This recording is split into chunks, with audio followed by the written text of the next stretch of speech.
제가 계속 아까부터 말씀드렸던 건데 정말 저는 이거 너무 여기서 선한 영향력을 너무 많이 받아서 이게 뭐냐면은 자전거 여행자 전용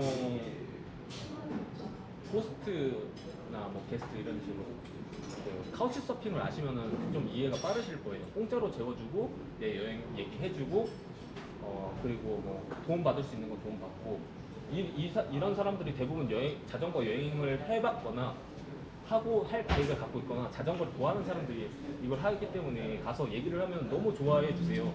얘기를 하다 보면 그랬냐 뭐 그런 일도 있었냐 그러면 밥도 뭐 더 챙겨주시고 뭐 자전거 뭐 점검도 해주시고 이런 분들이 굉장히 많거든요. 대부분 그리고 이거 운영하시는 분들은 또 영어도 좀 등통하게 하셔서 뭐 영어를 조금 하시면은 대화하는 데는 별 문제가 없을 거예요. 그래서 주로 유럽에 주셨어요? 그쵸. 네. 그 러시아부터 있긴 한데 러시아는 모스크바 쪽부터 좀 있어요. 그 전까지 거의 있고 그래서 모스크바 쪽부터 좀 사용하시면은 유용하게 사용할 수 있어요. 게스트도 해봐야 저쪽에서 인정을 해준다고. 아니요. 그 먼저 가입을 하면 3일 동안 신청 기간을 이렇게 둬요.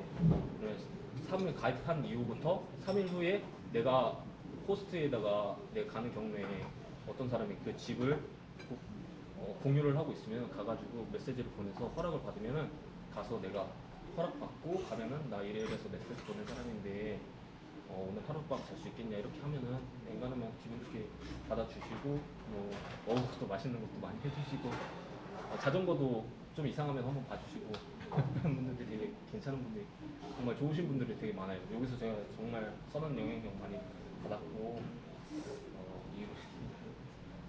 꼭 한번 나중에 여행하시면 웜쉐어 꼭 이용해 보시라고 권해드리고 싶어요. 이거는 근데 어플보다 그냥 인터넷 웹에서 하시는 게 인터페이스가 훨씬 잘 돼 있거든요.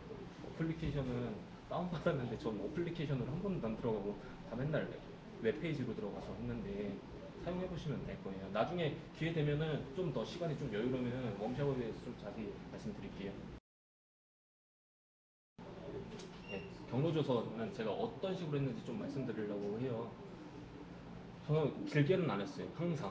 전 최대 3일 이상 조사를 안 했어요. 왜냐면은 3일 이상 해도 까먹거든요. 또 해야 돼요. 그래가지고 저는 대략적으로 맨 처음에 그 길을 조사를 할 때 거시적으로 나 이렇게 가겠다 그냥 대략적으로 한 거예요. 그냥 이렇게 뭐 없어요. 그냥 지도로 그냥 커버볼판에다 그냥 핀 다 찍어놓고 나 이렇게 가겠다 이렇게 해놓은 거예요. 그러고 나서 나중에 이제 가기 전에 3일 정도 전 정도의 데이터만 하루 전에 이제 이렇게 조사를 하다 보니까 얼추 이거랑 비슷하게 가게 됐는데 결국에는 제가 일정이 나중에 말씀드리겠지만 일정이 늦어져가지고 여기 북유럽은 가지를 못했어요. 가가지고 오로라를 보는 것도 저희 버킷리스트 중에 하나였는데 그게 제대로 일정대로 갈 수가 없어가지고 가지를 못해서 북유럽 못 갔는데 네, 대략적으로 저는 이렇게 잡았고 전체 경로를 이런 식으로 잡았고 출발하기 전에 제가 아까 가민으로 보여드렸죠. 1초일 일몰 시간 그거 봐가지고 내가 대략적으로 어느 정도 갈지 체크를 하고 도도 어느 정도 내가 언덕 오를 수 있나 어느 정도 오르나 아까 구글맵으로 확인을 하거나 맵스미로 확인을 하거나 이런 식으로 체크를 했고요. 보통 평속 20을 기준으로 제가 계산을 했거든요. 이게 어느 정도 속도냐면은 20으로 달리면은 한 30분에 10km 정도 달린다고 생각하시면 돼요. 30분에 10km. 그런 식으로 해서 계산을 해서 저는 해 뜨는 시간 꽉 채워서 탔어요. 해 지기 직전에 이제 텐트 치는 곳 찾아가지고 자거나 아니면 숙소를 잡거나 아니면 현지 사람들한테 부탁을 해서 숙박을 하거나 뭐 그런 식으로 했어요. 그래서 네, 보통 저는 그렇게 하기 때문에 3일 이상 하면 기억이 안 나요. 그렇게 조사를 해도. 그래서 3일, 2, 3일 정도만 미리 하고 나머지는 그때 당일날 날짜 상황 봐서 이런 식으로 유동적으로 저는 계획을 했습니다. 네, 다음은 비자인데요. 비자 준비를 할 때 저 준현이랑 출발 시기가 2달밖에 차이가 안 나는데 준현이랑 할 때랑 저랑 할 때랑 비자 하는 게 달라진 거예요. 좀 강화가 됐어요. 제가 준현이가 출발할 때는 그냥 여행사에다가 의뢰면 알아서 해줬는데 지금은 삼성급 이상 호텔 예약하는 확인서를 받아야 되고 내가 여행을 어떻게 할 건지 여행 계획서 작성을 해야 돼요. 그리고 만약에 예약을 해서 내가 거기에 숙박하고 싶지 않으면 아까 제가 추천해줬던 어플리케이션 부킹닷컴 이런 거 있었잖아요. 그거 보시면 무료 취소라는 항목이 있는 호텔들이 많아요. 무료 취소하시면 되니까 예약하시고 확인서만 뽑으시고 저기 비자 발급 받으면 예약 취소하시면 되니까 그런 식으로 이용하면 될 것 같아요. 근데 이게 지금 또 코로나 때문에 바뀌어가지고 이거는 제 1년 전 정보고요. 요새 제가 갈 때도 그랬었대요. 전화를 한대요. 이 계획서 이거 물어보려고. 저는 이걸 어떻게 작성했냐면은 저는 어차피 텐진에서 시작을 해서 몽골 자민들하는 국경 도시까지 가서 이렇게 나가는 건데 그렇게 하기에는 제가 계획을 1, 2일밖에 안 짰기 때문에 전혀 모르겠는 거예요. 그래서 그냥 뻥 쳐가지고 그냥 텐진에서 일주일 놀고 노는 걸로 인터넷 블로그 봐가지고 일주일 계획표 딱 보고 그대로 해가지고 전화 기다리고 있었는데 전화는 다행히 저한테는 안 오고 다행히 그 비자가 발급이 돼서 이렇게 출발하게 됐습니다. 네, 두 번째는 몽골이에요. 제가 원래 몽골 친구 한 명을 초대를 했었는데 그 친구 왔었으면 참 좋았을 텐데 네, 이게 지금 용산에 있다가 제가 발급하러 갔을 때 한남동으로 옮겼었거든요. 한남동으로 대사관이 몽골 대사관이 여기 몽골 비자는 사실 좀 쉬워요. 좀 쉬워요. 근데 까다로운 게 호텔 예약 확인서도 아까 말씀드렸지만 부킹닷컴에서 무료 취소로 이용하면 되는데 제일 까다로운 게 항공권 제출이에요. 저는 근데 비행기를 안 탔어요. 배 타고 가는데. 그래서 이거 안 내면 어떻게 해야 되냐 물어보니까 준현이도 알 거예요. 준현이는 같은 경우에는 여행 계획서랑 일정표를 제출을 하래요. 근데 저는 아무것도 모르겠고 이거 쓰는 것도 너무 어려운 거예요. 뭐 조사한 게 없으니까 저는 양식도 없어요. 그냥 F용지에다가 네가 알아서 쓰라 이런 식이에요. 대사관에서. 그래서 저는 어떻게 했냐면 대한항공에 들어가서 100만 원짜리 비싼 항공권을 구매를 했어요.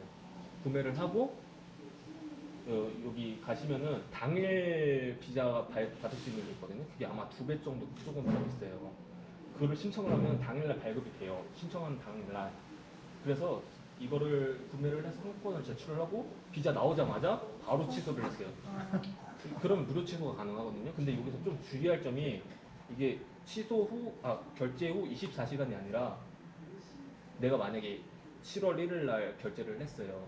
7월 1일 5시에 결제를 했어요. 그러면은 7월 1일 23시 59분 전에 취소를 해야 돼요.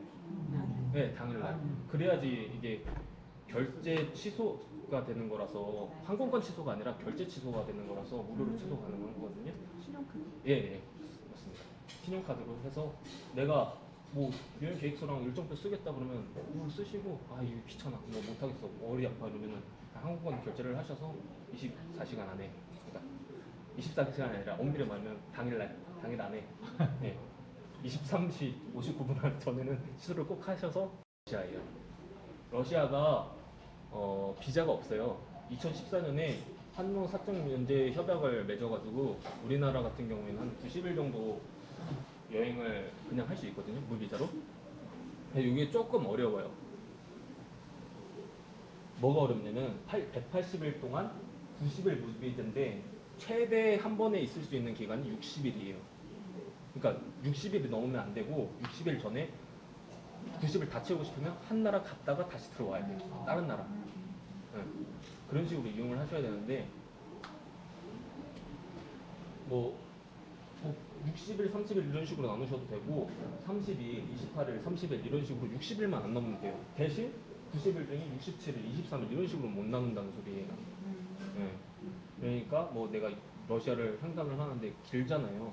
그러면 카자흐스탄 같은 걸 이용한다든지 아니면 거꾸로 가는 애들은 다른 발틱 상국 뭐 이런 데를 이용한다든지 이런 식으로 하더라고요. 그래서 여행하기 전에 이 노어로 된 한노와 사등 연계 협약서가 있어요. 그 정부 홈페이지 가면 있거든요. 제가 뚜르드월드 카페에다가 올리긴 했는데 가면은 이런 걸 다운받을 수가 있어요.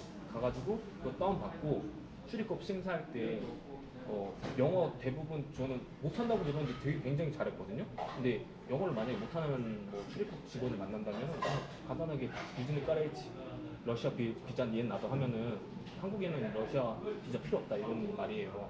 그렇게 얘기하면 이거 보고 비교하고 해가지고 웰컴 러시아 해가지고 들어가면 돼요. 그런 식으로 하시면 되고. 네, 그 다음은 유럽입니다. 유럽 같은 경우에는 쉥겐 조약이라는 게 있어요. 쉥겐 조약이라는 게. 제가 원래 가려고 했던 유럽 국가들이 이렇게 제가 체크를 해놓은 거거든요. 이런 식으로 제가 갔던 데는 이렇게 파란불로 체크를 해놓고 코로나 때문에 못 갔던 데는 빨간색으로 체크를 해놓은 거예요.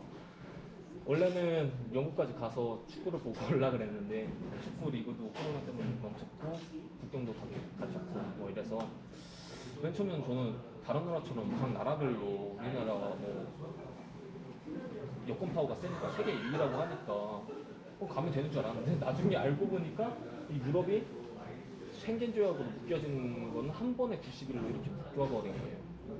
근데 조금 복잡한데 엔간하면 유럽 국가 전부 다 가입했다고 보시면 돼요. 26개국인데 그냥 이 가입 국가 외우시는 게 더 편해요. 영국, 크로아티아, 터키거든요. 그러니까 보통은 저는 어떤 계획을 짰었냐면은 이렇게 가는 거를 90일까지 꽉 채우고 영국으로 비쉥겐 지역으로 가면은 영국 같은 경우에는 무비자 체류 기간이 180일이에요.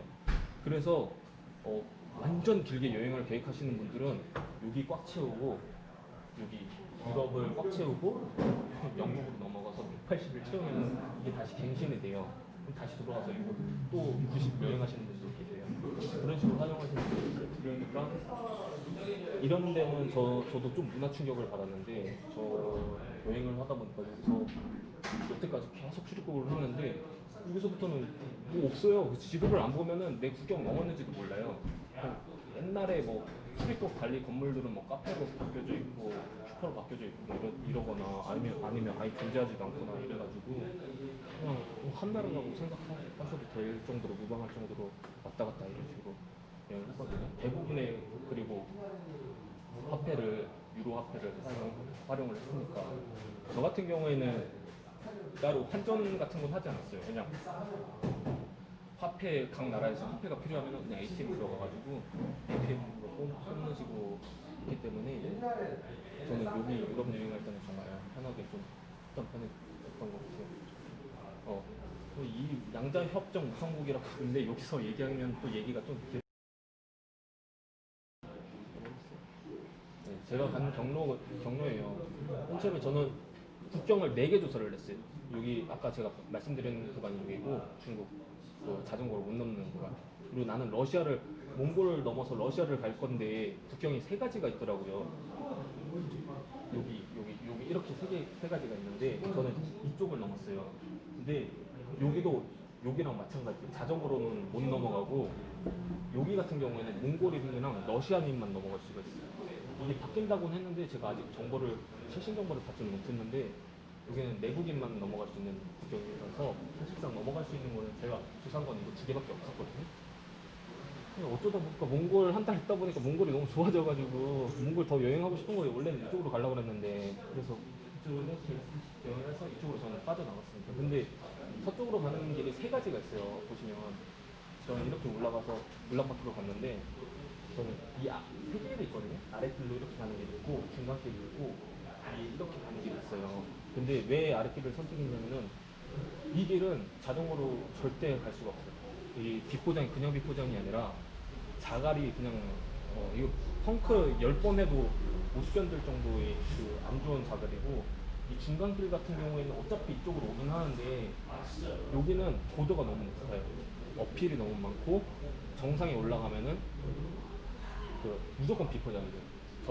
저랑 준현이는 이 길을 갔는데 이 길로 가신 분이 블로그를 써서 제가 그 정보를 받았거든요. 그리고 나중에 체크해서 만나게 됐고, 그래서 보통 이쪽으로 가신다 그러시면 몽골 서쪽 국경을 넘겠다 싶으시면 자전거로 이 길을 추천드립니다. 입국이 철로 된다. 예? 아까 입국이 철로 안 된다. 여기 자전거로 안 돼요. 예, 여기도 자전거로 안 돼요.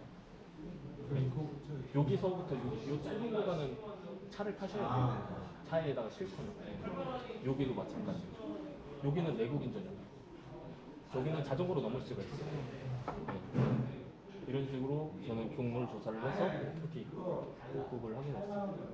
여기 고비사막이고요. 고비사막 시작할 때 울란바토르라는 지점이 651km.